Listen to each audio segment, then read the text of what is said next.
রব্বুল আলামিন বলেন, কুল ইন কুনতুম তুহিব্বুনাল্লাহা ফাত্তাবিউনি ইউহিব্বুকুমুল্লাহ ওয়া ইয়াগফির লাকুম যুনুবাকুম ওয়াল্লাহু গফুরুর রহিম।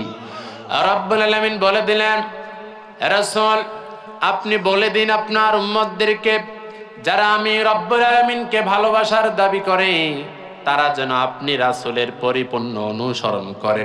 যদি আপনি রাসূলের পরিপূর্ণ অনুসরণ করতে পারে তাহলে তাদের যে জীবনের গুনাহসমূহ আছে এই গুনাহগুলো রব্বুল আলামিন মাফ করে দেবেন। সুবহানাল্লাহ।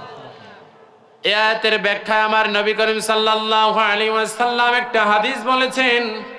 তিনি বলেন, কুল্লু উম্মতি ইয়াদখুলুনাল জান্নাতা ইল্লা মান আবা।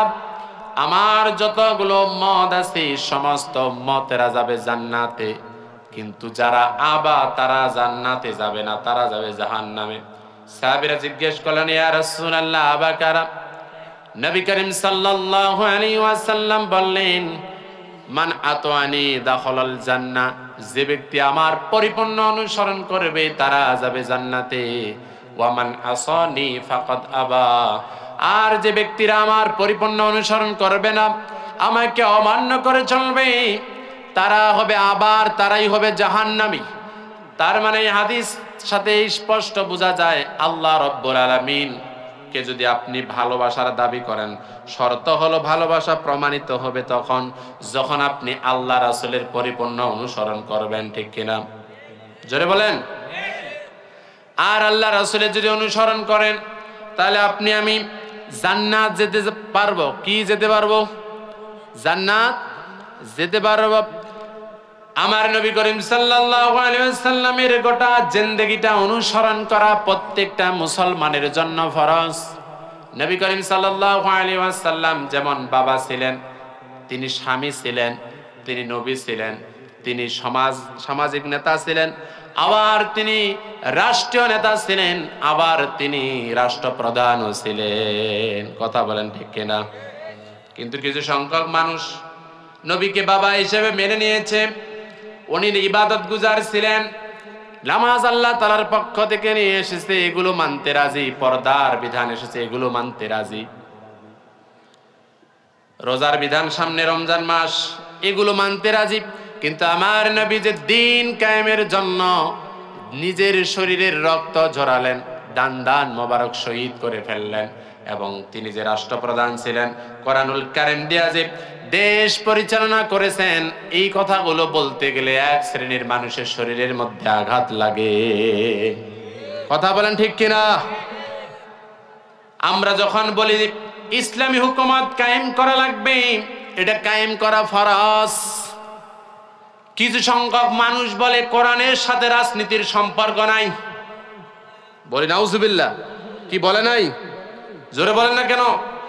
বলছে আপনাকে আমরা দলীয় নেতা হিসেবে যে কোনো ভাবে দেশের কল্যাণের জন্য ভালোবাসতে পারি, কিন্তু কোন নেতা যদি বলে ধর্মের সাথে রাজনীতির কোনো সম্পর্ক নাই, আমরা বলবো কোরআনের সাথে তার কোনো সম্পর্ক নেই। কথা বলেন ঠিক কিনা?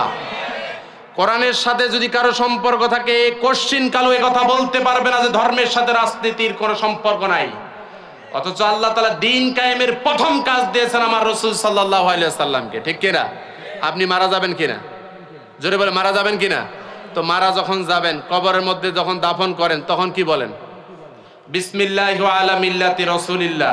আপনি শুরুই কইছেন রাজনীতি দিয়া, কারণ আল্লাহ তাআলার নামে রাসূলের দলে দিলাম। দল ছাড়া রাজনীতি হয় না, তা আপনি প্রথমটাই কাজ শুরু করেছেন রাজনীতি দিয়া। কথা বলেন ঠিক কিনা?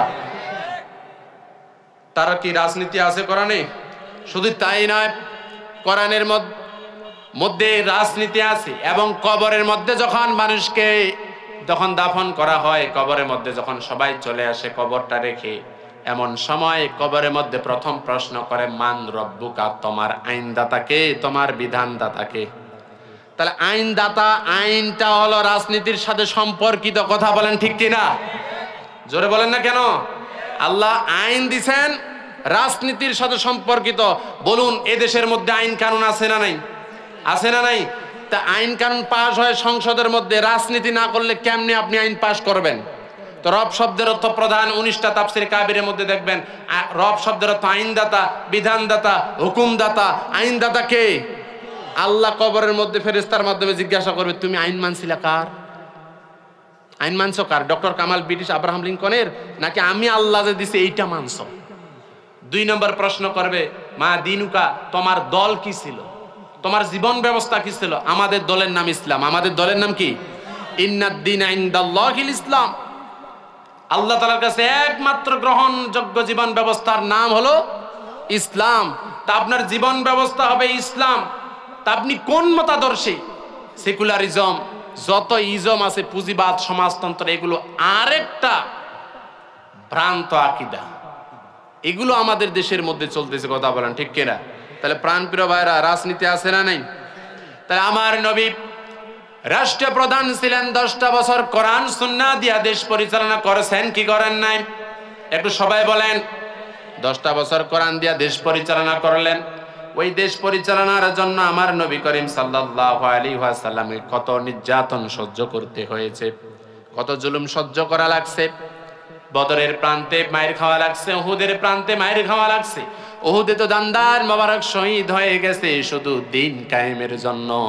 অথচ আপনি এটা অস্বীকার করলেন, আপনি মুসলমানও দাবি করতেছেন, আবার কোরআনের সাথে রাজনীতির সম্পর্ক নেই এটাও বলতেছেন। আপনি আর মুসলিম নাই, কথা বলেন ঠিক কিনা? যখনই আপনি মুসলমান দাবি করেছেন, সব কিছু আপনার জন্য মানাটা কি? জোরে বলে, মানাটা কি? মানাটা হলো ফরজ। কেমন? একটা উদাহরণ দিলে ক্লিয়ার হয়ে যাবে। আমার নবী করিম সাল্লাল্লাহু আলাইহি সাল্লাম একটা সিস্টেম শিখিয়ে দিয়েছেন। বিবাহ কিভাবে করে জানেন তো আপনারা? বিবাহ কিভাবে করে? বিবাহ যখন করতে যায়, যুবকটা আছে ওই যে বরের স্টেজে, কনে আছে ঘরের মধ্যে, ইমাম সাহেব বিয়ে পড়াচ্ছেন, মেয়ের ওখানে যায় আগে, কথা বলেন ঠিক না? অমুক পাড়া নিবাসীর অমুকের দ্বিতীয় পুত্রের সাথে, কি পুত্রের সাথে? দ্বিতীয় পুত্রের সাথে এত টাকা দেনমর ধার্য করিয়া, নগদ মাত্র 1000 টাকা বুঝিয়ে দিয়া, 5 লক্ষ টাকা ধার্য করিয়া মাত্র 1000 টাকা বুঝিয়া দিয়া, বাকি টাকা ফাঁকি দিয়া, কথা বলেন না কেন? ওইটাই তো চলে, কথা বলেন ঠিক কিনা? তোমাকে নিকাহ করিতে আসতে, তুমি কি রাজি? তো মেয়েটা তখন কি বলে? ও মাগে, ও মাগে, বহুত কিছু বলে, কথা বলেন ঠিক কিনা? এটা কি ডাইরেক্ট কবুল বলে? কি ডাইরেক্ট কবুল বলে দিকে? কার না? এক পর্যায়ে ভাবিগুলো যখন গুতা মারে, তখন গুতানি খায়, বলে আলহামদুলিল্লাহ, কথা বলেন ঠিক কিনা? 3 বার আলহামদুলিল্লাহ বলা শেষ, ইমাম সাহেব কয়, তোর এখানে থাকাও আমার শেষ, এই জায়গায় থাকা যাবে না। সাথে সাথে চলে আসে ছেলের এখানে, অমুক পাড়া নিবাসীর অমুকের প্রথম কন্যার সাথে 5 লাখ টাকা দেনমর ধার্য করিয়া নগদ মাত্র 1000 টাকা বুঝিয়া পাইয়া আপনার নিকাহে রাজি হইয়াছে। আপনি কি রাজি? ছেলে কয় রাজি, মানে আলহামদুলিল্লাহ, কথা বলেন ঠিক কিনা? জোরে বলেন ঠিক না? ছেলে তো রাজি, আলহামদুলিল্লাহ। বিয়ে যখন হয়ে গেল, বাসা নিয়ে আসলো, বাসর রাত চলে গেল, 1 দিন চলে যায়, 2 দিন চলে যায়। এবার স্বামীটাকে স্ত্রী এবার একটা লিস্ট ধরাই দিয়েছে, বাঁধাকপি আনতে হবে, ফুলকপি আনতে হবে, আলু নিয়ে আসতে হবে 2 কেজি, মাছ নিয়ে আসতে হবে, লিপস্টিক, লিপজেল, আশকারা, মাস্কারা, ভুরুপেন, মার্সিয়া, লিস্ট ধরাইছে একটা বিশাল তালিকা। এবার পুরুষটা বলতেছে, আমি যখন বিয়ে করি আমি তো খালি আলহামদুলিল্লাহ বলছি, কিন্তু ওই জায়গায় তো বলা ছিল না যে তোমার এই লিস্টের খরচ তোমার কাছে আনে দিতে হবে। স্ত্রী তো খুব খুশি হবে, খুশি হবে, জোরে বলেন খুশি হবে? খুশি হবে না? 1 দিন চলে যায়, 2 দিন চলে যায়, 3 দিন চলে যায়। ওই স্ত্রীর মাথা কি ঠিক থাকবে? জোরে বলেন, মাথা ঠিক থাকবে না। হঠাৎ করে স্বামী গেছে কাজে, স্ত্রী এবার চলে গেছে। ওই যে আগে যে পড়ালেখা করেছিল কলেজে, তার এক্স বয়ফ্রেন্ড ছিল। যুবকেরা ভালো বুঝে, মুরব্বীরা কম বুঝে, এখন মুরব্বীরাও ভালো বুঝে, কথা বলেন ঠিক কিনা? তো তার সাথে ঘুরতে গেছে, হঠাৎ করে বাসার মধ্যে আসছে। আসার পর দেখে স্ত্রী নাই, ফোন দিছে, তুমি কোথায়? বলছে আমি পার্কের মধ্যে ঘুরতে আসছি। হ্যাঁ, নতুন মানুষ, তুমি পার্কের মধ্যে ঘুরতে গেছো? বলছে আমি যে পার্কের মধ্যে ঘুরতে আসবো এটা আমার স্বাধীনতা। কেন গেছো? তুমি আমার হুকুম না নিয়ে, আমার অনুমতি না নিয়ে তুমি কেমনে গেছো? স্ত্রী এবার বলছে, যখন আমার ইমাম সাহেব বলতেছে কবুল বলার জন্য, আমি তো কবুল বলছি, তখন তো এইটাও লেখা ছিল না যে আমি পার্কে যাইতে পারবো না। কথা বলেন ঠিক কিনা? তো পার্কে গেছো, নতুন মানুষ, কার সাথে গেছো? বলছে আগে একটা ছেলের সাথে সম্পর্ক ছিল, ওর সাথে চলে আসছি। এবার বলুন, মাথা কি পুরুষ মানুষের আর ঠিক থাকে? আরো জোরে বলেন না কেন? মাথা ঠিক নাই, বলছে তুই বাড়ি আয়। বাসা যখন আসছে এক পর্যায়ে মারামারি। বলুন তো এই সংসার কে টিকবে? জোরে বলেন। ভুলটা শুরু করেছে স্বামী, দ্বিতীয় ভুলটা করেছে স্ত্রী। কারণ ওই কবুলের সাথে আলহামদুলিল্লাহর সাথে সম্পর্ক হলো সারা জীবনের দায়িত্ব পুরুষের জন্য ফরজ। স্ত্রীর ভরণ পোষণ, পোশাক আদি যা কিছু আছে সবকিছু দেখা পুরুষের জন্য ফরজ। ওই তিন কথায় হয়ে গেছে। কথা বলেন ঠিক কিনা? আর আলহামদুলিল্লাহ বলার কারণে মেয়েটার জন্য ফরজ হয়ে গেছে তার স্বামীর কথা শোনা। যদি এটাই হয়, আপনি যেদিন মুসলমান দাবি করলেন ওই দিন থেকে পবিত্র কোরআনুল কারীমের সূরাতুল ফাতিহা নয়, বিসমিল্লাহর বা থেকে সূরা নাসের সিন পর্যন্ত রাজনীতি থেকে শুরু করে জিহাদ থেকে শুরু করে ইসলামী হুকুমত মানা প্রত্যেকটা মুসলমানের জন্য ফরজ। কথা বলেন ঠিক কিনা মুসলমান? অতএব কেউ যদি বলে ধর্মের সাথে রাজনীতি নেই, তাকে তালাক দিতে হবে। কথা বলো ঠিক কিনা মুসলমান?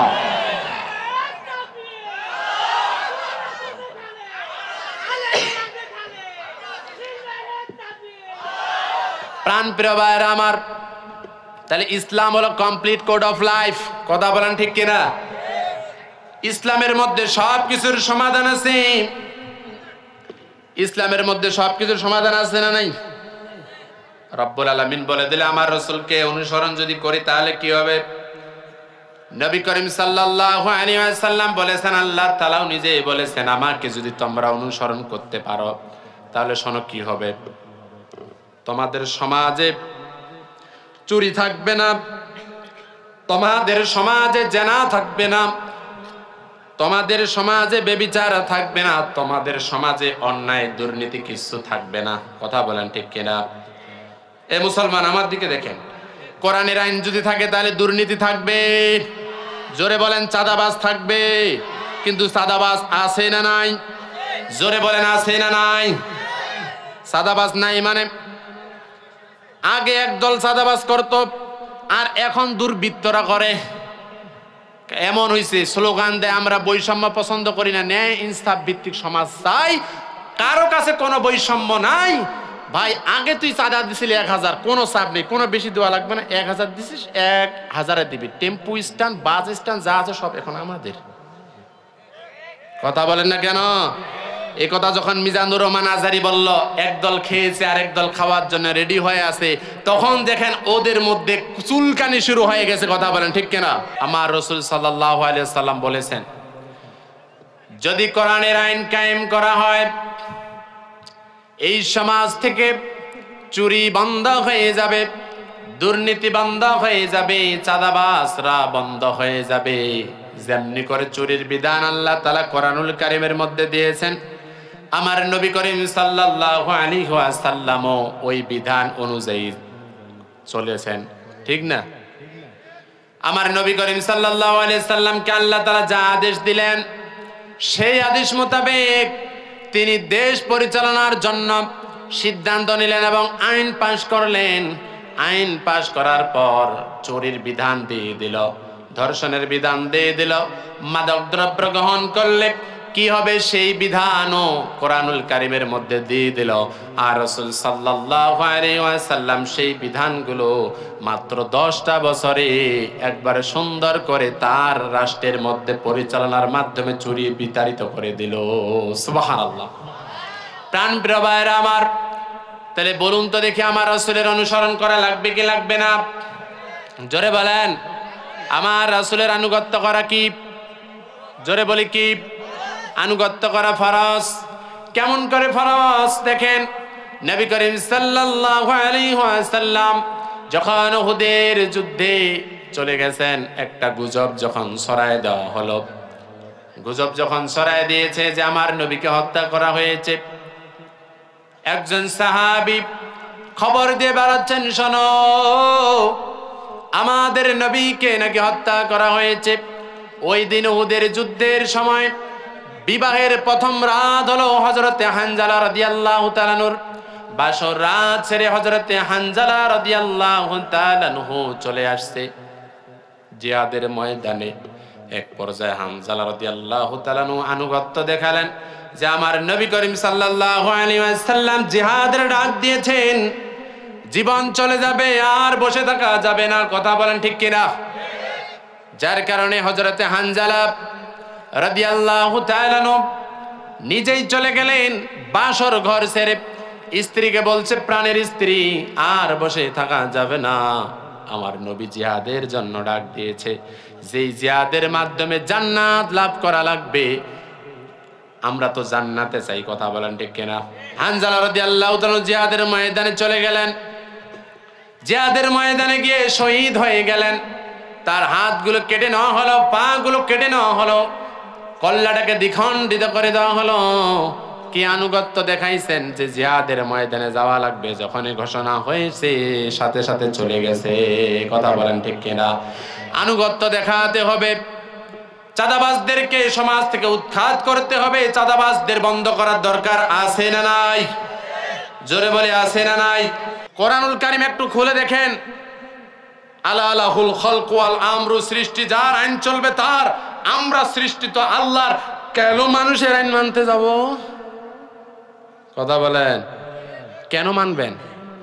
আপনার আইনে কি দেখাতে পারবেন? এই 53 বছর দেশ স্বাধীন হয়েছে, একটা বার কি বলতে পারবেন? একটা দিনও কি আপনারা পেপার পত্রিকায় বাদ দিয়েছেন? প্রত্যেক দিন আসছে ধর্ষণের খবর। কথা বলেন ঠিক কিনা? প্রত্যেক দিন বর্তমান আসতেছে চাঁদাবাজির খবর।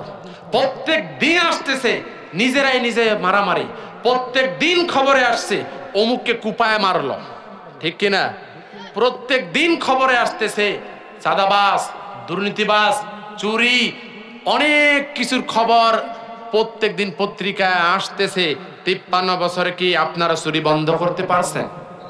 জোরে বলেন, পারছেন? পারেন নাই। কেন পারেন নাই? কারণটা হলো আপনারা দুনিয়ার মানুষের আইন দিয়া বিচার ফায়সালা করেন, যার কারণে সমাজের মধ্যে চুরি বন্ধ হয় না। কথা বলেন ঠিক কিনা?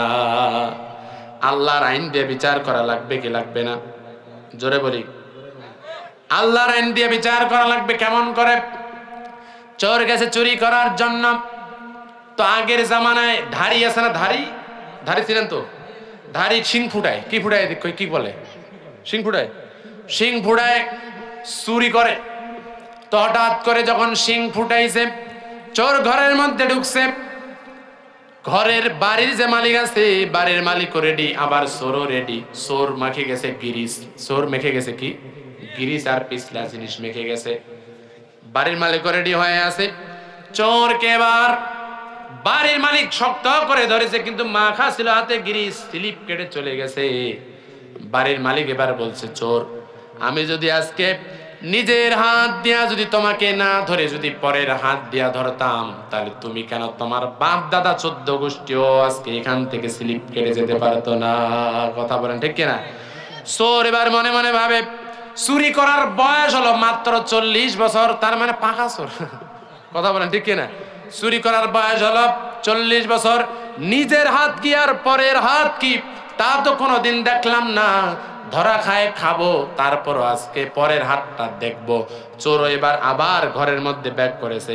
বাড়ির মালিক এবার ডয়ার থেকে প্লাস বেরি করেছে। প্লাস চিনেন? প্লাস চিনেন না? সারাশি সেমটি চিনেন তো?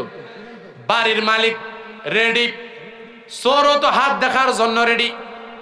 বাড়ির মালিক এবার লাভ দিয়ে তার হাতের মধ্যে এই জায়গায় প্লাস লাগায় এমন জোরে চাপ মারছে, গোশত মাংস যেটা আছে চাপ খেয়ে গেছে। চোর বলে, ও মা, জীবনে আর চুরি করব না। এবার বলছে, বললাম না নিজের হাত দিয়া ধরলে তো তুমি স্লিপ কেটে গেছো, আজকে পরের হাত দিয়া ধরছি, তুমি কেন? তোমার বাপও যাইতে পারবে না। কথা বলেন ঠিক কিনা? ঠিক একইভাবে এই সমাজের মধ্যে যতগুলো আইন আছে, এই আইন কানুন যেগুলো আছে, এগুলো লেনিন, কার্ল মার্কস, মাও সেতুন, আব্রাহাম লিঙ্কন, এরা মানুষের তৈরি করা আইন। এটা হলো নিজের হাত, আর আল্লাহ তাআলারটা হলো পরের হাত। আমরা নিজেদের হাত দিয়া বিচার করি, যার কারণে চোরগুলো স্লিপ কেটে যায়, ওরে চাঁদাবাজ হয়, দুর্নীতিবাজ হয়। আজকে যদি আল্লাহর হাত দিয়ে যদি বিচার করতাম, একটা চাঁদাবাজের চোরও চেহারাও দেখা যেত না। কথা বলেন ঠিক কিনা? ওই নিজের হাত দিয়ে ধরেন, যার কারণে প্রাণ প্রিয় ভাইরা আমার লক্ষ্য করুন, রব্বুল আলামিন বলে দিলেন, তোমরা যে সংবিধান দিয়া, যে আইন দিয়া দেশ পরিচালনা করো, এই সংবিধান দিয়া, এই আইন দিয়া কোনদিন এই সমাজের মধ্যে চাঁদাবাজ, দুর্নীতিবাজ, চুরি, ধর্ষণ, রাহাজারি বন্ধ হবে না। কারণ তোমাদের সংবিধান 53 বছরে একবার নয়, দুইবার নয়, এখন পর্যন্ত 17 বার পরিবর্তন করা লাগছে। কতবার? জোরে বলেন। 17 বার। 17 বার চেঞ্জ করা লাগছে। আর আল্লাহ তাআলা কোরআনুল কারীমের শুরুতে বলে দিলেন, যালিকাল কিতাবু লা রাইবা ফীহি হুদাল লিল মুত্তাকিন। আল্লাহ তাআলা বলেন, this is the book, the most authentic book in the world where there is no doubt, as a guide those who are muttaqin। যে কোরআনুল কারীম আমি দিলাম, কোরআনুল কারীমের মধ্যে কোনো সংশয় নাই, কোনো সন্দেহ নাই, কেউ কোনো চেঞ্জ করতে পারবে না, পরিবর্তন করার কারো কোনো ক্ষমতা নাই। আল্লাহ বলে দিলেন কোনো শেষ নাই, কোনো পরিবর্তন করতে পারবেন। এটা হলো স্থায়ী সমাধান। স্থায়ী সমাধান ধরবেন না। যে সংবিধান 53 বছরে 17 বার পরিবর্তন করা লাগছে, এটাই মানবেন। মুসলমান আছে এই জায়গায়? যে সংবিধান 53 বছরে 17 বার চেঞ্জ করা লাগছে, এই সংবিধানে মানবেন না? যে সংবিধান 1400 বছর আগে আসছে, কিয়ামত পর্যন্ত একটা হরফ পরিবর্তন করার কারো কোনো ক্ষমতা নাই, না ওইটা মানবেন? জোরে বলেন। এই জন্য আমরা আহ্বান জানাচ্ছি, প্রাণ প্রিয় ভাইয়েরা, আল্লাহ তাআলা 1400 বছর আগে যে সংবিধান আল কোরআনুল কারীম দিয়ে দিয়েছে, একটা হরফ পরিবর্তন করার কারো কোনো ক্ষমতা নাই। আর তোমাদের সংবিধান 53 বছরে 17 বার পরিবর্তন করা লাগছে, এখানেই বোঝা যায় ওই সংবিধান দিয়ে চাঁদাবাজ, দুর্নীতিবাজ, চোর বন্ধ হবে না। কথা বলো ঠিক কিনা মুসলমান? আল্লাহ তাআলার সংবিধান সংসদের মধ্যে পাস করতে হবে। কথা বলেন ঠিক কিনা? রাজি আছি তো নাকি ইনশাআল্লাহ? কি রাজি আছি তো নাকি ইনশাআল্লাহ? প্রাণ প্রিয় ভাইরা, কোরআনুল কারীম হলো সব সমস্যার সমাধান। এটাকে বিশ্বাস করি। কে কে বিশ্বাস করে একটু হাত তুলে দেখাই তো আল্লাহকে। বিডিআর বিদ্রোহ হয়েছিল, হয় নাই? 57 জন সেনা অফিসারকে এই দেশ থেকে বিদায় করে দেওয়া হয়েছে। লেডি ফারাউনের ষড়যন্ত্রে হাজার হাজার বিডিআর জেলখানার মধ্যে গেছে। একজন বিডিআর এর সদস্য জামিন পেয়েছে। উনি যখন গ্রেপ্তার হয়, গ্রেপ্তার হওয়ার 14 দিন পূর্বে সে বিয়ে করেছে। এই 14 দিন মাত্র তার স্ত্রীর সাথে সংসার, কিন্তু সেই স্ত্রী সেই স্বামীকে রেখে চলে যায় নাই। দীর্ঘ 16টা বছর অপেক্ষা করেছে। সেই স্বামী গত 2 দিন আগে জামিন পেয়েছে। সুবহানাল্লাহ। দেখেন, মহিলা শিক্ষা নেন। মাত্র 14 দিনের সংসার, কিন্তু স্বামীর জন্য অপেক্ষা করেছে 16টা বছর। তার স্বামীকে রেখে যায় নাই। সকল বাংলাদেশের নারীদেরকে সিদ্ধান্ত নেওয়া লাগবে যে আমার স্বামীকে পেয়েছি, আমাকে ধৈর্যশীল হতে হবে। কথা বলেন ঠিক কিনা? আর আপনি কোন নারী হয়ে গেছেন, স্বামীর আনুগত্য করেন না। শুধু যদি চুন থেকে একটু পান খসে, পান থেকে যদি একটু চুন খসে, ওরে বাপ! নারীদের তো জ্বালা ঠেলায় পরাই যায় না। মেসকির কাপড় শাড়ি যদি আনতে বলে, 2 দিন যদি বলে, টাকার যদি একটু অভাব হয়, তাহলে কি বলবে? মোর কথাটা তোমরা শুনেন কেন? কোনো গুরুত্বই দেন না। তোমার জীবন বিয়া করে এনে তোমার সাথে সংসার করে জীবনটা মোর খেতা বানিস। প্রাণ প্রিয় ভাইরা, ঠিক আছে তো? এরকম হয় কিনা? এই জন্য নেককার স্ত্রী লাগবে। কি লাগবে? জোরে বলে কি লাগবে? যখন বিয়ে করবেন, তুনকাহুল মারআতু লিআরবা'a। নবী করিম সাল্লাল্লাহু আলাইহি ওয়াসাল্লাম বলেছেন, যে যুবকরা আছে ওদের বিষয়ে কিছু ওয়াজ করার দরকার। নবী করিম সাল্লাল্লাহু আলাইহি ওয়াসাল্লাম বলেছেন, যখন তোমরা বিয়ে করবে, নারীদের 4টা গুণ দেখে তোমরা বিয়ে করবে। কয়টা? তার বংশ পরিচয় দেখবে, তার সৌন্দর্য দেখবে। হ্যাঁ, প্রথমত না, হাদিসটাতে শেষে দিনদারিতার কথা আসছে, কিন্তু শেষ অংশে বলা হয়েছে প্রথম 3টা যদি না থাকে, শুধু দিনদারিতা আছে, ওইটাকে প্রাধান্য দেওয়া লাগবে। কথা বলেন ঠিক কিনা? প্রথমে কিন্তু এটা নাই, শেষ অংশে বলেছেন দিনদারি ওয়া দীনিহা, দিনদারিতা লাগবে। আর শেষ হাদিসের অংশে যদি প্রথম তিনটা না থাকে তাও সমস্যা নেই, দিনদারিতা লাগবে। কথা বলেন ঠিক কিনা? সৌন্দর্য, কিন্তু আপনারা যুবকেরা বিয়ে করেন কি খালি সাদা চামড়া দেখে? তেরা সুন্দর হলেই যে সংসার টিকে। বাংলাদেশের একটা নায়িকা আছে, নাম হলো কি, অনেকে যুবকেরা ফেসবুকের মধ্যে লেখালেখি করে, আমি উদাহরণের জন্য বলতেছি, বুঝানোর জন্য বলতেছি, আপনারা তো অনেকেই চিনেন। কথা বলেন ঠিক না? মিডিয়া নিউজ আমরা যখন পত্রিকা আসে আমরা অটোমেটিকলি পড়তে গেলে ওটা পড়তে হয়। আমির হামজা ভাই এই কথা বলছি, কিছু মানুষ তো ওগিন্নায় কাটে, ওইগুলো কাটে কাটে খালি ভাইরাল। কথা বলেন ঠিক কিনা?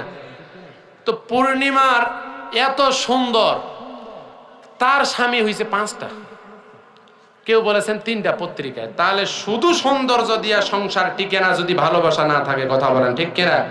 এই জন্য আপনাকে দিনদারিতা প্রাধান্য দেওয়া লাগবে। কারণ যে নারীর মধ্যে দিনদারিতা আছে এই নারীটা স্বামীর আনুগত্য করবে। ঠিক না?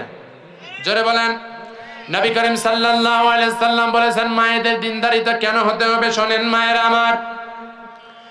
আমার নবী করিম সাল্লাল্লাহু আলাইহি ওয়াসাল্লাম বলেন এই পৃথিবীতে তোমরা যা কিছু দেখতে পাও তার থেকে সবচেয়ে দামি সম্পদ হচ্ছে নেককার নারী। সুবহানাল্লাহ। নারীদের নেককার হতে হবে। এজন্য আপনি শিক্ষা নেন, আপনাকে ধৈর্যশীল হওয়া লাগবে। আপনি শিক্ষা নেন আম্মাজান আয়েশার জীবনী পড়ে, শিক্ষা নেন খাদিজাতুল কুবরার জীবনী পড়ে, হাজরার জীবনী পড়ে, আমার প্রাণপ্রিয় আসিয়া আলাইহিস সালামের জীবনী পড়ে আপনি শিক্ষা নেন। আপনি হয়তো বলবেন আমার স্বামীটা আমাকে পর্দা করে না, কিন্তু এই সমাজে পর্দা করতে গেলে কোনো অজুহাত লাগবে না।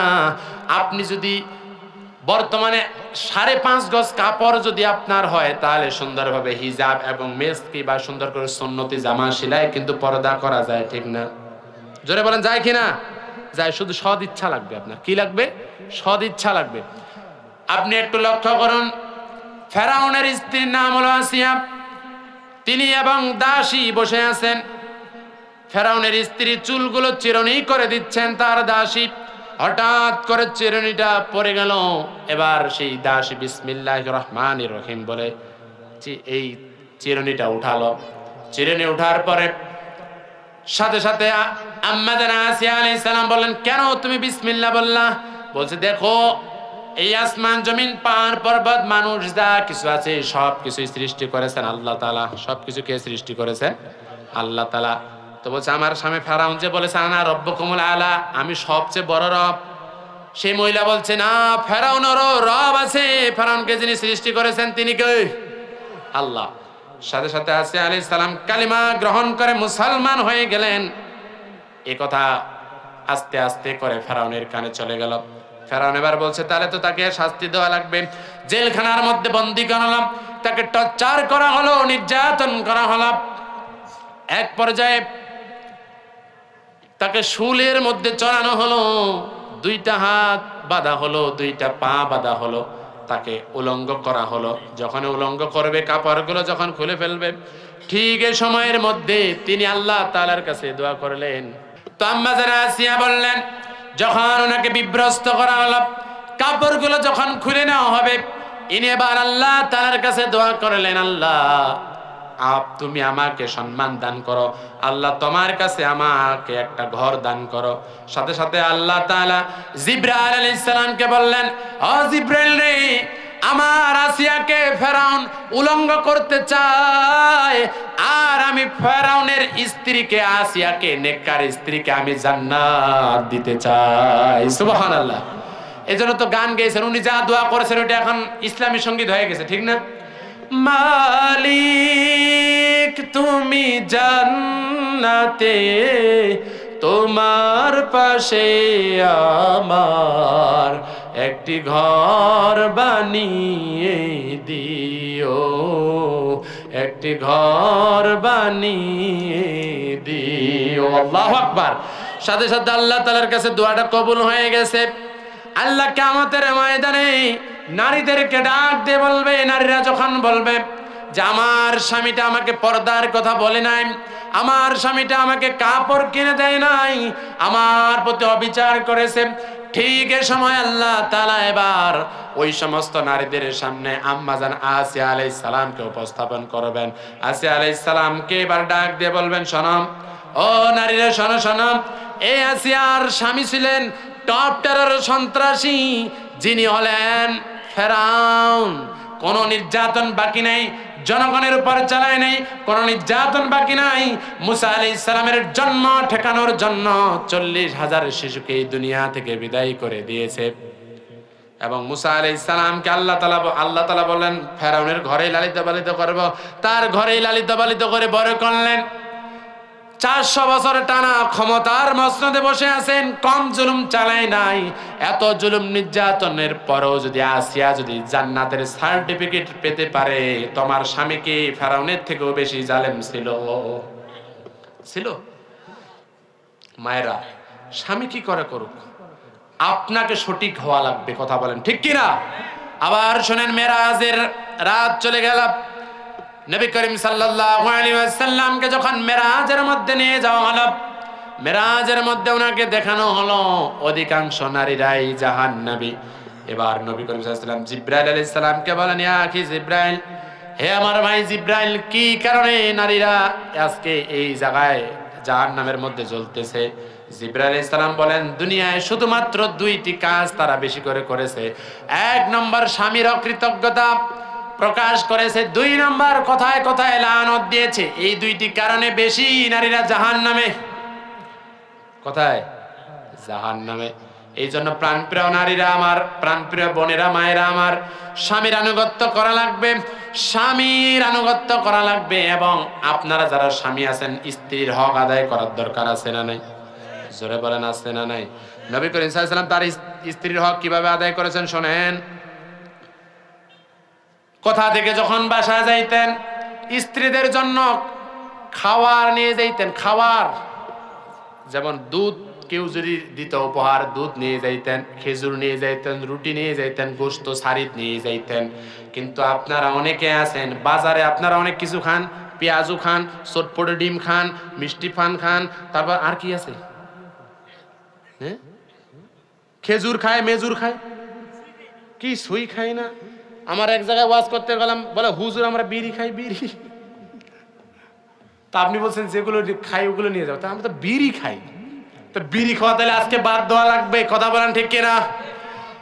সুন্নাত হলো, আপনি বাজার গেছেন, যা পান, আপনি যা খাইছেন, স্ত্রীর জন্য গুলগুলা আছেন, আপনাদের গুলগুলা বলে কি? গুলগুলা চিনেন? আরে আল্লাহ, আমাদের এদিকে আর আপনাদের এদিকে ভাষা তাহলে একই। এই যে গুলগুলা, এই যে কি যে গোল গোল 3টা 4টা গুলগুলা আমার মায়ের জন্য, আমার ভাবির জন্য যদি ধরে নিয়ে আসেন, যদি বাজার থেকে নিয়ে আসেন, বলেন মহিলাদের মন জোগাড় করতে বেশি লাগায় 3টা গুলগুলা, 2টা মিষ্টি পান, খুশিতে ভরপুর। কথা বলেন ঠিক কিনা? এই কাজগুলো অনেক যুবক করে না, অনেক মুরব্বী বাপজানরা করেন। আজকে থেকে কারা কারা করবেন একটু হাত তুলে দেখাই তো। আমরাও এ চিন্তা করছে, সবাই হাত তুলেছে, আমি কি তুলবো কি তুলবো না। এখন তোলার দরকার নেই, যখন বিয়ে হবে তখন। ঠিক আছে তো নাকি? ইনশাল্লাহ এটাই সুন্নত। আমি হাসির স্থলে বললে এটাই কি? এটাই সুন্নত। আজকে সমাজের মধ্যে দিন দিন তালাক বেড়ে যাচ্ছে। তালাক বেড়ে যাওয়ার অন্যতম কারণ কি জানেন? স্বামী স্ত্রীর প্রপার আন্ডারস্ট্যান্ডিং নাই। স্বামী তার স্ত্রীর যে হকগুলো আছে এগুলো আদায় করে না, স্ত্রী তার স্বামীর হকগুলো আদায় করে না, যার কারণে সমাজে তালাক আর পরকীয়া বেড়ে যাচ্ছে। কথা বলেন ঠিক কিনা? নবী করিম সাল্লাল্লাহু আলাইহি ওয়াসাল্লাম কি রোমান্টিক ছিলেন। আজকে নাস্তিকরা বলছে আমার নবী গেও ছিলেন, খেয়াত ছিলেন, নাউজুবিল্লাহ। আরে আমার নবী করিম সাল্লাল্লাহু আলাইহি ওয়াসাল্লাম কি রোমান্টিক ছিল, এই যুবকদের এখানে শিকার আছে। নবী করিম সাল্লাল্লাহু আলাইহি ওয়াসাল্লাম যখন বাসা যাইতেন, তার স্ত্রীকে ডাক দিতেন লালি। আম্মাজান আয়েশার নাম হলো আয়েশা, ডাকতেন হুমায়রা। ডাকতেন কি নামে? হুমায়রা। তবে এই সুন্নত এখন ওয়াজ করে একটু চালু হয়ে গেছে। যুবকেরা বাসায় অত তার স্ত্রীকে জান পাখি বলে। কথা বলেন ঠিক কিনা? আর কি বলে? আর বলে না, কিছু বলে না। মুরব্বীরা কি বলে? মুরব্বী বলে ময়নার মারে কোনঠে। কথা বলেন ঠিক কিনা? আর যুবক যারা আছে ওরা বলে সোনা পাখি, কথা তুমি কলিজা, ওরে বাপ, বলে কিনা? এটাই সুন্নাত। মুরব্বী যারা আছেন আপনারাও আজকে একটু শুরু করে দেন ইনশাআল্লাহ। তবে আজকে হঠাৎ করে শুরু করলে দেখবেন শাশি বলবে কি রে, পাগলা টাগলা হইলে কি আবার। কথা বলেন ঠিক কিনা? প্রাণ প্রিয় ভাইরা, নবীর সুন্নাত হলো নিজের স্ত্রীকে সুন্দর নামে ডাকতে হবে। স্ত্রীর রান্নার প্রশংসা করা লাগবে। নবী কেমন ছিলেন দেখেন, যখন তার স্ত্রী রান্না করত, যদি একটু অপছন্দ হয়ে যাইত, যদি খাইতে মন না চাইত, তাহলে রেখে দিতেন। কোনোদিন বলতো না যে লবণ কেন কম হয়েছে, ঝাল কেন বেশি দিছে। কিন্তু আপনাদের এরকম অনেক হয়, লবণ যদি একটু কম হয়ে যায় কিংবা যদি বেশি হয় তাহলে বলেন গোটা লবণের বাটি ঢালে দিছিস। কথা বলেন ঠিক কিনা? নবী করিম সাল্লাল্লাহু আলাইহি ওয়াসাল্লাম এটা কোনোদিন করেন নাই।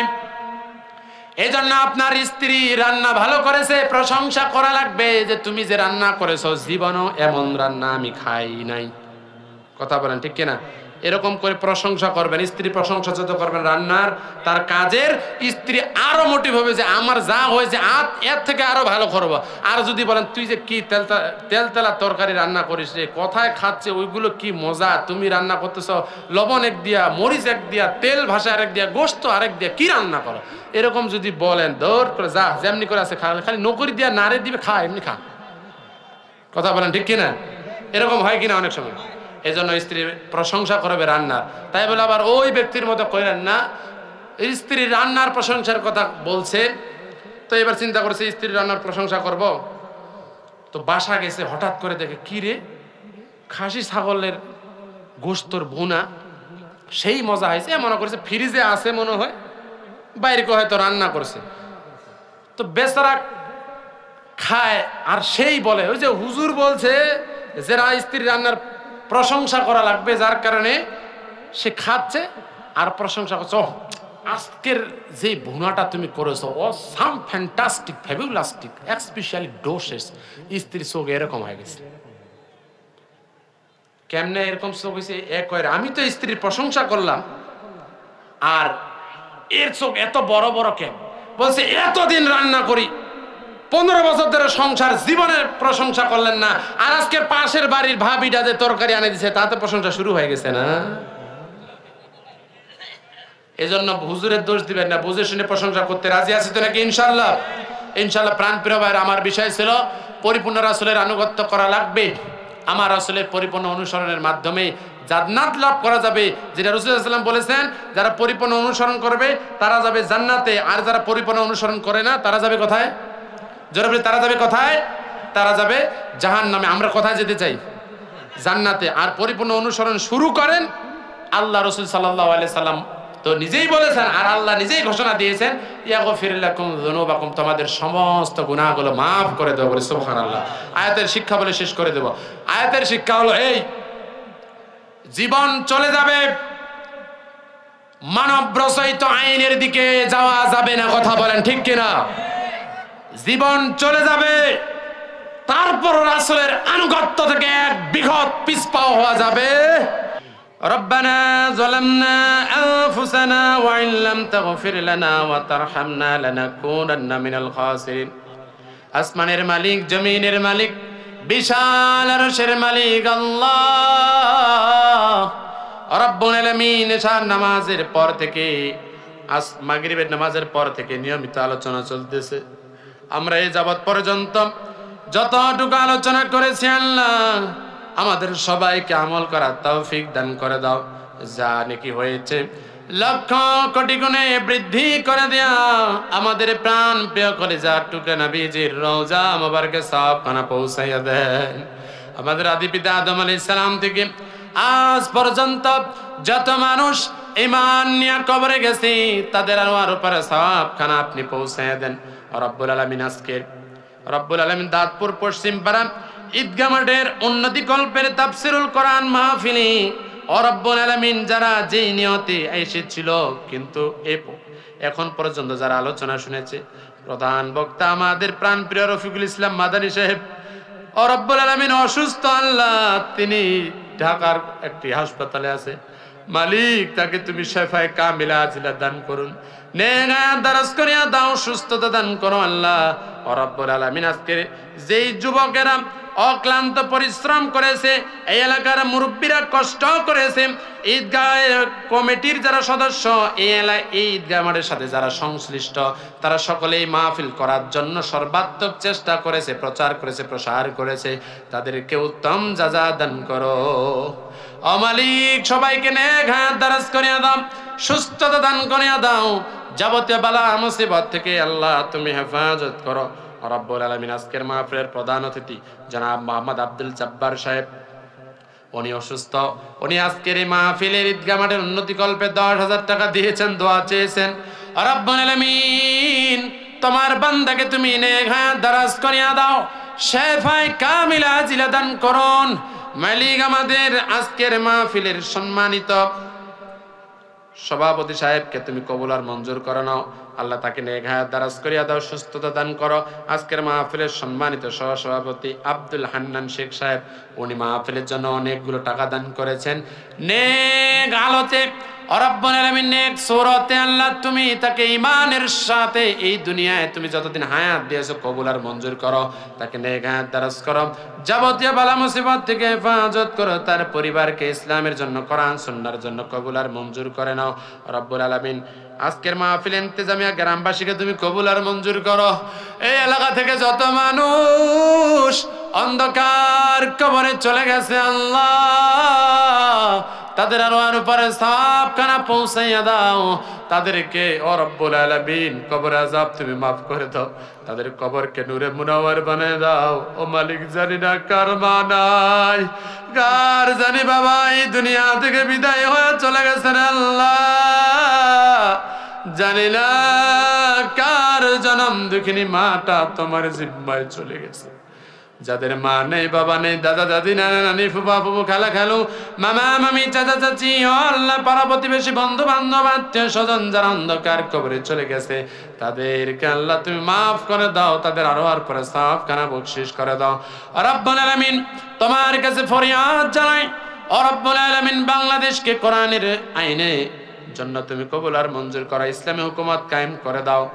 যেদিন মারা যাব আল্লাহ জানি না কার কাফনের কাপড় বাজারে পৌঁছে গেছে, কবে জানি মসজিদের মাইকে আমার নামটা এলানো হবে রে, জানি না কার জন্য জানি বাঁশ বাগানে বাঁশ পেকে আছে, কবে জানি সাদা কাপড়ের চকলেটের মতো পেঁচাইয়া খাটের উপর চড়াইয়া ওই কবরস্থানের মধ্যে নিয়ে যাবে। ওই কবর আযাবের জায়গা, সাপ বিচ্ছুর জায়গা মালিক, ওই কবরে ডাক দেওয়ার পূর্বে খাঁটি মুমিন মুত্তাকি হিসাবে কবুল করো। আমাদের মৃত্যুকালে শাহাদাতের মরণ দিন, আর মরণকালে আমাদের জবানে জারি করে দিও লা ইলাহা ইল্লাল্লাহু মুহাম্মাদুর রাসূলুল্লাহ। আসসালামু আলাইকুম। এই যারা দায়িত্বে আছেন টাকাগুলো নিয়ে